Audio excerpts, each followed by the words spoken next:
Fragments of Manetho, from his fourth book. We had formerly a king whose name was Timaus. In his time it came to pass, I know not how, that God was displeased with us, and there came up from the east in a strange manner men of an ignoble race, who had the confidence to invade our country and easily subdue it by their power without battle. And when they had our rulers in their hands, they burnt our cities, and demolished the temples of the gods, and inflicted every kind of barbarity upon the inhabitants, slaying some and reducing the wives and children of others to a state of slavery. At length they made one of themselves king, whose name was Salatus. He lived at Memphis, and rendered both the upper and lower regions of Egypt tributary, and stationed garrisons in places which were best adapted for that purpose. But he directed his attention principally to the security of the eastern frontier, for he regarded with suspicion the increasing power of the Assyrians, who he foresaw would one day overtake an invasion of the kingdom.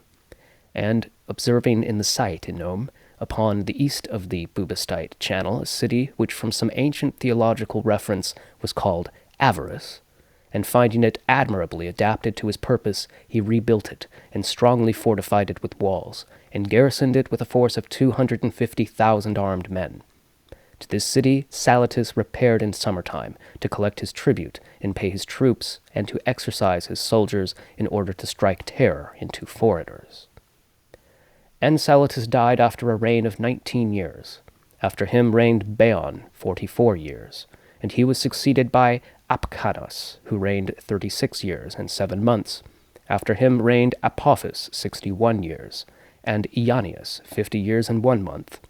After all these reigned Asus 49 years and 2 months. These 6 were the first rulers amongst them, and during all the period of their dynasty they made war upon the Egyptians in hope of exterminating the whole race. All this nation was styled Hyksos, that is, Shepherd Kings, for the first syllable Hyk, according to the sacred dialect, denotes a king, and Sos signifies a shepherd, but this according to the vulgar tongue. And of these is compounded the term Hyksos. Some say they were Arabians. This people, who were thus denominated Shepherd Kings, and their descendants, retained possession of Egypt for the space of 511 years. After these things he relates that the kings of Thebais and of the other parts of Egypt made an insurrection against the shepherds, and that a long and mighty war was carried on between them, till the shepherds were subdued by a king whose name was Thragmotoses, and were by him driven out of the rest of Egypt, and hemmed within a place containing 10,000 acres, which was called Avaris. All this tract, says Manetho, the shepherds surrounded with a vast and strong wall, that they might retain all their possessions and their prey within a hold of strength. And Thutmosis, the son of Thragmotoses, endeavored to force them by a siege, and beleaguered the place with a body of 480,000 men. But at the moment when he despaired of reducing them by siege, they agreed to a capitulation, that they would leave Egypt and should be permitted to go out without any molestation wheresoever they pleased. And according to this stipulation they departed from Egypt with their families and effects, in number not less than 240,000, and bent their way through the desert towards Syria. But as they stood in fear of the Assyrians, who had by then domination over Asia, they built a city in that country, which is now called Judea, of sufficient size to contain this multitude of men, and named it Jerusalem. In another book of the Egyptian histories, Manetho says that this people who are here called shepherds, in their own sacred books, call themselves captives. After the departure of this nation of shepherds to Jerusalem, Thutmosis, the king of Egypt, who drove them out, reigned 25 years and 4 months, and then died. After him his son Kebron took the government into his hands for 13 years. After him reigned Amenophis for 20 years and 7 months. Then his sister Ahmose 21 years and 9 months. She was succeeded by Mephres, who reigned 12 years and 9 months. After him Meframutoses 25 years and 10 months. Then Thutmosis reigned 9 years and 8 months. After whom Amenophis 30 years and 10 months. Then Horus 36 years and 5 months. Then his daughter Akendres 12 years and 1 month. After her Ratoses 9 years. Then Acheres 12 years and 5 months. Another Acheres 12 years and 3 months. After him Armais 4 years and 1 month. After him reigned Rameses 1 year and 4 months. Then Armeses, the son of Miamos, 36 years and 2 months. Then Armeses, the son of Miamos, 66 years and 2 months. After him Amenophis, 19 years and 6 months.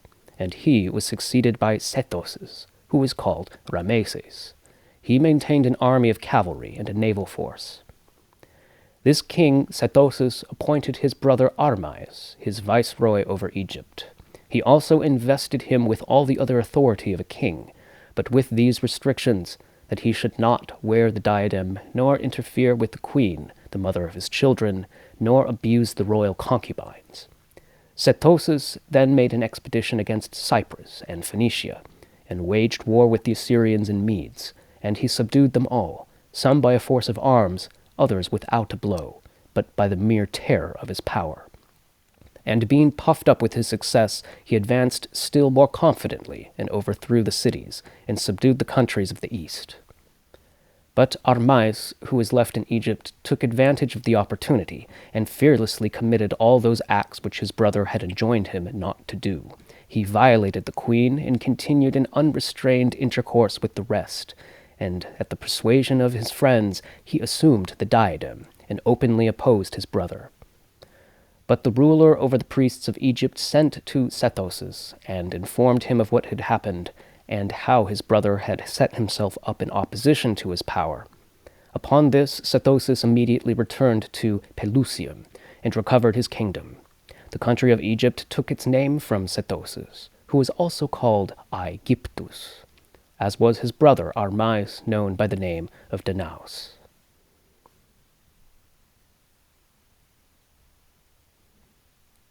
This king, Amenophis, was desirous of beholding the gods, as Horus, one of his predecessors in the kingdom, had seen them. And he communicated his desire to a priest of the same name with himself, Amenophis, the son of Papis, who seemed to partake of the divine nature, both in his wisdom and knowledge of futurity. And Amenophis returned him in answer, that he might behold the gods if he would cleanse the country of all lepers and other unclean persons that were in it. Well pleased with this information, the king gathered together out of the land of Egypt all that labored under any defect in body, to the amount of 80,000, and sent them to the quarries, which are situated on the east side of the Nile, that they might work in them and be separated from the rest of the Egyptians. And he says there were among them some learned priests that were affected with leprosy. And Amenophis, the wise man and prophet, fearful lest the vengeance of the gods should fall both on himself and on the king, if it should appear that violence had been offered them, added this also, in a prophetic spirit, that certain people would come to the assistance of these polluted wretches, and would subdue Egypt, and would hold it in their possession for 13 years. These tidings, however, he dared not to communicate to the king, but left in writing an account of what should come to pass, and unalived himself, at which the king was fearfully distressed. When those that were sent to work in the quarries and continued for some time in that miserable state, the king was petitioned to set apart for their habitation and protection the city Avaris, which had been left desolate by the shepherds.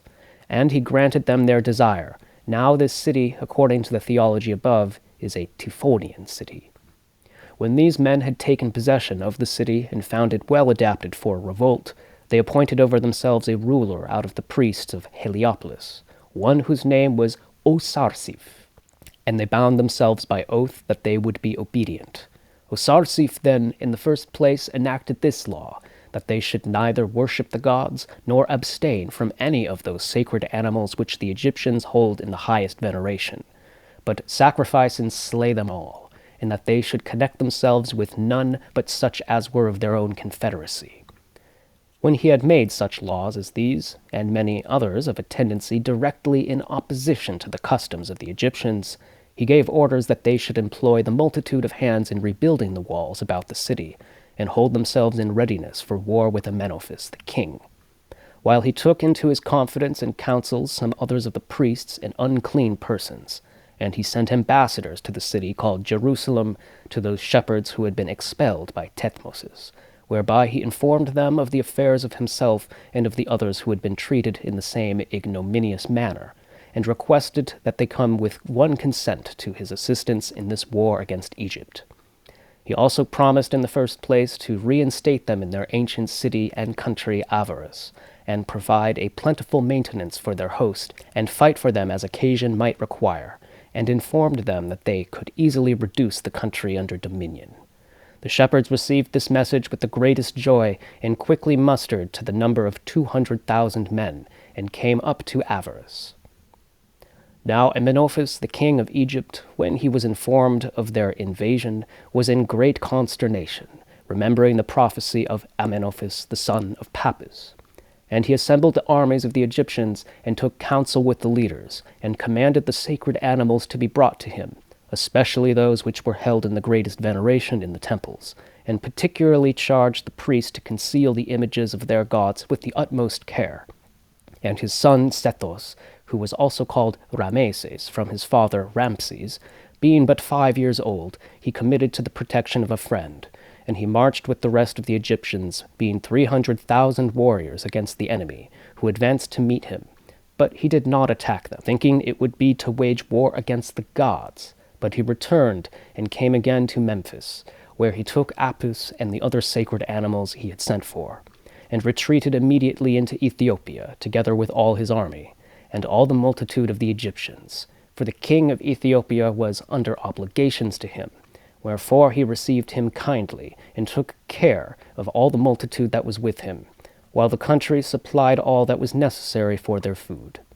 He also allotted to him cities and villages during his exile, which was to continue from its beginning during the predestined 13 years. Moreover, he pitched a camp for an Ethiopian army upon the borders of Egypt as a protection to King Amenophis. While such was the state of things in Ethiopia, the people of Jerusalem, having come down with the unclean of the Egyptians, treated the inhabitants with such barbarity that those who witnessed their impieties believed that their joint sway was more execrable than that which the shepherds had formerly exercised. For they not only set fire to the cities and villages, but committed every kind of sacrilege, and destroyed the images of the gods, and roasted and fed upon those sacred animals that were worshipped, and having compelled the priests and prophets to kill and sacrifice them, they cast them naked out of the country. It is said also that the priest who ordained their polity and laws was by birth of Heliopolis, and that his name was Osarsiph, from Osiris, the god of Heliopolis. But that when he went over to these people, his name was changed, and he was called Moises.